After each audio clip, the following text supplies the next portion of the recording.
শুভ সকাল আমার প্রিয় বন্ধুরা, আশা করছি তোমরা যে যেখানে আছো সকলে ভালো আছো, সুস্থ আছো। বীরভূম জেলার ছোট্ট একটি গ্রাম থেকে আমি দৈবকী তোমাদের সকলকে জানাই আমার ব্লগ চ্যানেলে অনেক অনেক স্বাগত, অনেক অনেক ভালোবাসা। আজকে আমার ঘুম থেকে উঠতে একটু দেরি হয়ে গেছে। আমি যখন ঘুম থেকে উঠে দেখছি মা আর দিদি সকাল সকাল উঠে সকালের কাজগুলো করে নিয়েছে। তো আমি উঠে সেই রকম কিছু কাজ ছিল না, ব্রাশ করলাম, করে চা খেয়ে দেখো এখন চা খাওয়া বাসনগুলো মেজে নিচ্ছি। আর জানো বন্ধুরা, এখনও না আমার গলাটা ঠিক হয়নি, এখনও গলাটা বসে আছে। সেই জন্য যদি ভয়েসটা একটু খারাপ লাগে শুনতে, তোমরা প্লিজ একটু মানিয়ে নিও। দেখো বাসনগুলো আমার মাজা হয়ে গেছে, আর এখন আমি বাসনগুলো ধুয়ে নিচ্ছি। আর প্রেসার কুকারটা এখন মাজলাম না, কারণ প্রেসার কুকারটা না উঠবে না এখন সঙ্গে সঙ্গে মাজলে। কালকে যে ছোলার ডাল হয়েছিল রাত্রে, ছোলার ডাল সিদ্ধ করা হয়েছিল তো সেই জন্য গায়ে অনেকটা লেগে আছে, পড়ে লেগে গেছে আর কি। একটু ভিজিয়ে রাখলাম, পরে তখন প্রেসার কুকারটা মেজে নেব। যাই হোক আমার প্রিয় বন্ধুরা, ভিডিওটি স্কিপ না করে সম্পূর্ণ দেখার অনুরোধ রইল তোমাদের কাছে। বাসনগুলোকে ধুয়েই রুদ্র দুটো জামা প্যান্ট ছিল সেগুলোকে কাচার জন্য চলে এলাম কলতলাতে। তো আমি এখন ওই জামা দুটো সার্ফ জলে ভিজিয়ে কেচে নেব। তো চলো বন্ধুরা, এখন তোমাদের সুন্দর সুন্দর কমেন্টের উত্তরগুলো দিয়ে ফেলি। প্রথম কমেন্টটি হচ্ছে ঝুমি, সে লিখেছে তোমার ব্লগ আমি রোজ দেখি, তোমার ব্লগে আমার নামটা নিও। এই যে ঝুমি, তোমার নামটা নিয়ে নিলাম, আর তোমাকে অসংখ্য ধন্যবাদ গো কমেন্ট করার জন্য। দ্বিতীয় কমেন্টটি হচ্ছে তারাপীঠ থেকে নার্গিস, সে লিখেছে তোমার ব্লগ আমি সব দেখি, কোনোটাই বাদ দিই না, তোমার ব্লগে আমার নামটা নিও। এই যে নার্গিস, তোমার নামটা নিয়ে নিলাম, আর তোমাকে অনেক ধন্যবাদ কমেন্ট করার জন্য। আর তারাপীঠের সকল মানুষকে আমার অনেক অনেক ভালোবাসা। আর পরের কমেন্টটি হচ্ছে মলি, সে লিখেছে তোমার ব্লগ আমার খুব ভালো লাগে, তোমার ব্লগে আমার নামটা নিও। এই যে মলি, তোমার নামটা নিয়ে নিলাম, আর কমেন্ট করার জন্য তোমাকে অসংখ্য ধন্যবাদ গো। তো দেখো রুদ্র জামা প্যান্টগুলো কাচা হয়ে গেছে, আর আমি এখন ওই জামা প্যান্টগুলোকে মেলে দিচ্ছি। রুদ্র জামা প্যান্টগুলোকে মেলে দিয়ে আমি মাকে তরকারি পাতিগুলো কেটে দিলাম। তারপরে সকাল সকাল দেখো স্নানটা সেরে নিলাম। আর কি জানো তো বন্ধুরা, কালকে রাত্রে তো এমনিতেই শোয়া হয়েছিল অনেক রাতে, তারপর আবার রাত্রে ঘুম আসছিল না। তাই সকালবেলা শরীরটা একদমই ভালো লাগছিল না, শরীরটা কেমন ম্যাচ ম্যাচ করছিল। তাই সকাল সকালে স্নানটা করে নিলাম। স্নান করে এসে দেখো আমি একটু ঠাকুরকে ধূপকাঠি দেখাচ্ছি।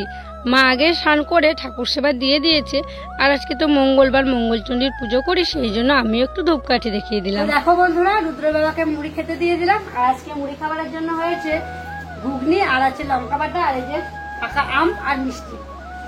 আর আজকে তো আমি মুড়ি খাবো না, কারণ মঙ্গলবার করি, আজকে শেষ মঙ্গলবার।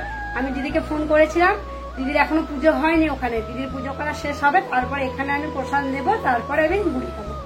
তো দেখো বন্ধুরা, মা ওদিকে রান্না করছে আর দিদি এদিকে মশলা বাটছে। তো চলো তোমাদেরকে দেখাই মা আজকে কি রান্না করছে। আর কি হয়েছে জানো তো বন্ধুরা, কালকে তো যে ভিডিওটা করেছিলাম ভয়েস ওভার কালকে রাত্রে দিতে পারিনি, অনেক রাত হয়ে গেছিল। তো সেই জন্য আজকে এডিট করছিলাম আর ভয়েস ওভার দিলাম, সেই জন্য অনেক কিছু রান্নায় তোমাদের সাথে শেয়ার করা হয়নি। কারণ আমি সব কাজ কমপ্লিট করে এসে দেখছি মায়ের কিন্তু অনেকটাই রান্না হয়ে গেছে। তো এদিকে নিচে দেখছি পাট শাক হয়েছে, তারপরে কি হয়েছে মা, কেঁদুরি ভাজা, পাটের শাক, কেঁদুরি ভাজা। আর এদিকে মা এখন চিকেনটা রান্না করবে। চিকেন রান্না করার জন্য দেখো এদিকে মশলাটা কষিয়ে নিচ্ছে। আলু পটলের রসা, এটা আর কি সকালে হয়েছিল, বাবার জন্য সকালে একটু ভাত হয়েছিল, আলু সিদ্ধ আর আলু পটলের রসা। তো দেখো বন্ধুরা, রান্না বান্না হয়ে গেছে, আর আমি এখন রুদ্রসোনাকে ভাত খাইয়ে দিচ্ছি। আর বলতে পারো আজকে আমি সেরকম রান্না বান্নার কিছুই করিনি, শুধু মাকে তরকারি পাতিগুলো কেটে দিয়েছিলাম। আমি তো আজকে ভাত খাবো না, তো মা বললো তোকে আর আজকে কিছু করতে হবে না, দিদিতে আর মাতে আজকে রান্না বান্নাটা আর কি সামলেছে। তো যাই হোক দেখো, ও তো মোবাইল পেয়েছে, ভাইয়ের মোবাইলটা নিয়ে নিয়েছে, মোবাইল দেখছে আর ভাত খাচ্ছে। বাবার বাড়িতে এসে একটা দিন মাত্র রেস্ট পেলাম, আর ভালো লাগছে না যেন বসে থাকতে। কাজের মানুষ তো, সবসময় কাজ করি, বসে থেকে মনে হচ্ছে যেন আলুনি লাগছে। আমি ওদিকে রুদ্রকে খাওয়াচ্ছিলাম আর এদিকে মা তখন রুদ্র বাবাদেরকে খেতে দিয়েছিল। তো বাড়ির সকলের খাওয়া হয়ে গেছে, শুধু আমি বাকি আছি। আর আমি তো আজকে ভাত খাবো না, তো সেই জন্য দেখো অল্প করে আমি আটা মাখছি, আমার জন্য খাবার বানাবো। আর খাবার বলতেও একটু পরোটা বানাবো, পরোটা খাবো, তাই আটাটাকে আমি মেখে নিচ্ছি। আর আমি এত দেরিতে আটা মাখছি কেন জানো? আমি যখন প্রসাদ খেয়ে জল খাই তখন প্রায় 1টা বেজে গেছিলো। তো সেই জন্য ভাবলাম একটু দেরি করে পরোটাটা করব, তখন গরম গরম খাবো। তো সেই জন্য দেখো এত দেরি করে আজকে পরোটাটা করে নিচ্ছি।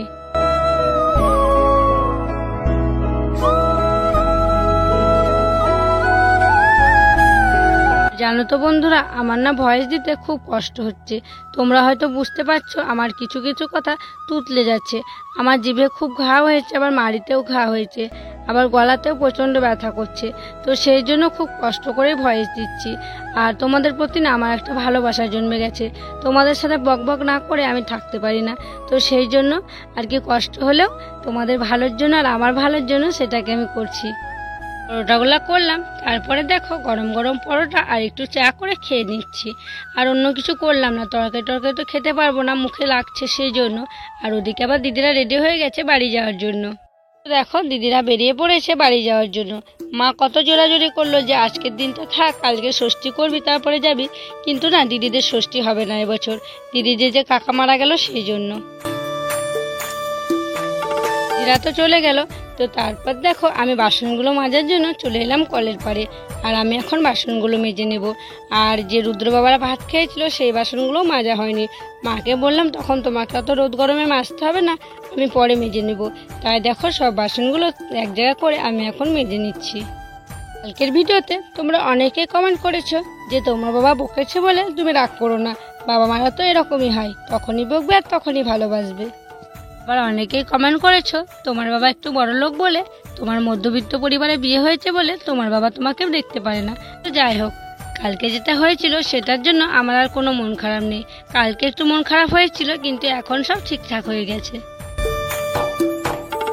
তো যাই হোক, দেখো বাসনগুলো আমার মাজা হয়ে গেছে আর বাসনগুলো আমি এখন ধুয়ে নিচ্ছি। আর অনেকটা বেলা হয়ে গেল, রুদ্রসোনাকে কিন্তু ঘুম পাড়ানো হয়নি।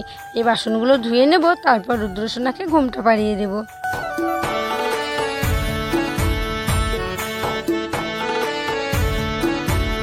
তো বন্ধুরা, সন্ধে হয়ে গেছে, সন্ধেবাতি দিলাম।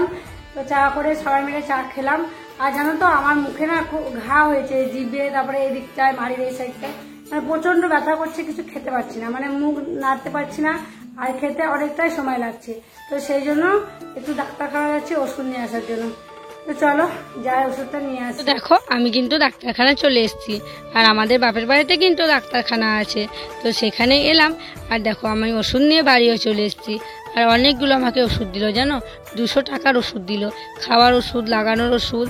সত্যি মুখে ঘাটা নিয়ে না আমি আর পারছি না, খুবই জ্বালাতন করছে, কিচ্ছু খেতে পারছি না, মিষ্টি বলো নুন বলো কোনো জিনিস খেতে পারছি না। তো দেখো এই যে তুলো দিয়েছে, তুলোতে করে লাগিয়ে রাখতে বলেছে, তাই আমি এসে এসে ওষুধটা লাগিয়ে নিচ্ছি। আমরা ওষুধ আনতে গেছিলাম, তখন রুদ্র বাবা বলছিল যে ওষুধের পাশের ওখানে ঘুগনি বিক্রি করে, তোমরা যদি থাকে নিয়ে আসিও। তাই দেখো মায়ের টিফিন বাটিটা নিয়ে গেছিলো, আর টিফিন বাটিটাই করে 20 টাকা মতো ঘুগনি নিয়ে এসছে।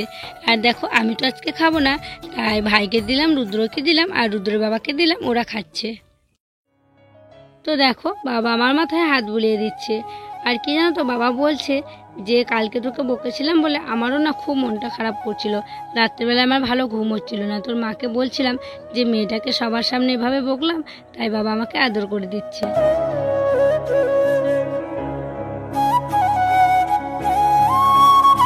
আর এর আগে বাবা আমাকে অনেক কিছু বলেছে, তো সেগুলো ক্যামেরা বন্দি করতে পারিনি, যেটুকু ক্যামেরা বন্দি করতে পেরেছি সেটুকুই তোমাদের সাথে শেয়ার করলাম। আর যাই হোক, দেখো এই যে দেখো আমার খাবারটা আমি বেড়ে নিয়েছি, আর বাবাই যেন আমার জন্য মিষ্টি পাউরুটি নিয়ে এসছে। আমি তো আজকে ভাত খাবো না, তো সেই জন্য আমার জন্য এগুলো নিয়ে এসছে রাত্রে খাবো বলে। আর এদিকে দেখো মা সবার জন্য ভাত বেড়ে নিচ্ছে। আর তোমরা দেখছো মায়ের বসতে কতটা কষ্ট হচ্ছে, মায়েরও না খুব বাতের ব্যথা জানো, মার উঠতে বসতে খুবই কষ্ট হয়। তো যারা ভাত খাবে তাদেরকে মা ভাত দিয়ে দিচ্ছে, আর আমি ওদিকে পাউরুটিটা খাবো। তো চলো, অনেকটা রাত হয়ে গেছে, এখন বাজে প্রায় 10টা। রুদ্রসোনা ঘুমের চোখে দেখতে পাচ্ছে না। আজকের ব্লগটা এই পর্যন্ত রাখছি। তোমরা সকলে ভালো থেকো, সুস্থ থেকো। আর যারা নতুন বন্ধু হয়ে আমার এই ভিডিওটি দেখছো তাদেরকে আমার পাশে থাকার জন্য অনুরোধ করছি। আর যারা পুরনো বন্ধু হয়ে আমার পাশে আছো, তাদেরকে আমার অসংখ্য অসংখ্য ধন্যবাদ, অনেক অনেক ভালোবাসা।